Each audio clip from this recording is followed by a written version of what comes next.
Welcome back to the Crypt Collectors. Tonight the show is officially over. The lights are dimmed and we're descending into the darkest corners of the opera populaire.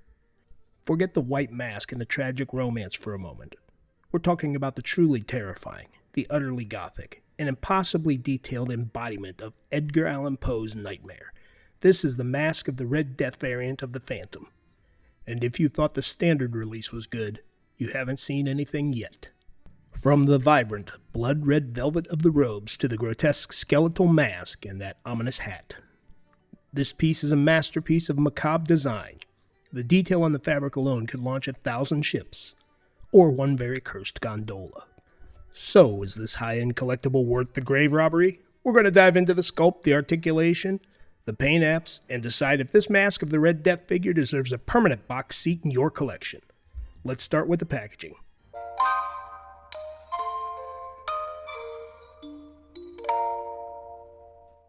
As par for the course for these NECA Universal Monster figures, the box art features one of the posters from the movie's release, as well as pictures of the figure itself in various poses, as well as the window pane display that we've all grown accustomed to. And out of the box, not a lot of accessories to talk about here. We've got 3 head sculpts, 5 hands, a staff, and a cloak. And speaking of the cloak, here it is right out of the package. It's made out of a nice silky material, and it's very big, very wide, and very long. And a nice touch of red sequins going down each side of it. The collar and the necktie piece are made of a soft vinyl, which I can see this little string piece breaking if you keep putting it on and taking it off. The cloak is also wired for posability. And moving on to the accessories, here you've got hands. We've got 5 of them here, including the 2 on the sculpt would bring you to 7, and I'm pretty sure that these hands are the same ones that came with the original release of the Phantom of the Opera figure. And here you've got the staff, well sculpted once again, skull on top, snake wrapped around it, simple but elegant, and very true to the source material. And here's head number 1. Again, I believe this is the same sculpt that was released with the original Phantom of the Opera Ultimate figure. And our second sculpt is the shocked Phantom face. This was also originally released with the first Phantom figure. Not a huge fan of reusing these sculpts, but it does give you several options for display. Moving on to the main event, the figure itself looks great. Everything looks great. The shoes, the leggings, the little pouch, the tunic, everything is very, very well sculpted and detailed on this.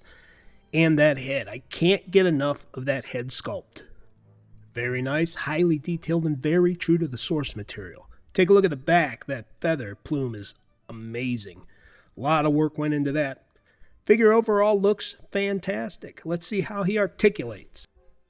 Not much articulation of the feet, but the knees bend as they should, except for that one. Wow.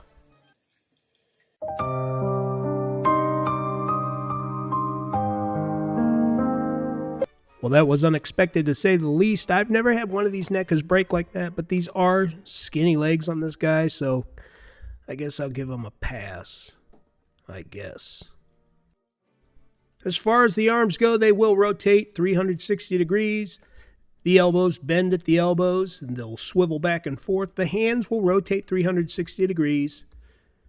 The arms will swivel outward, but you will not get it completely into a T-pose.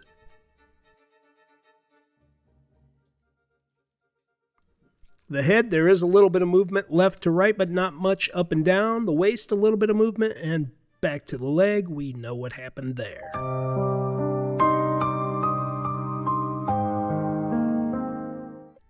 As for the hat, it pops right off. It just kind of rests right there on the scarf going around the skull.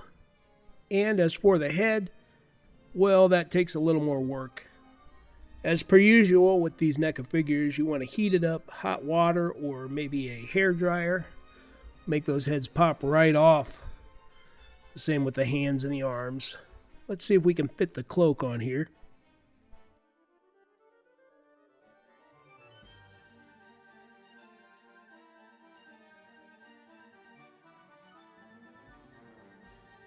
And with a little force, we will pop that head right back in place.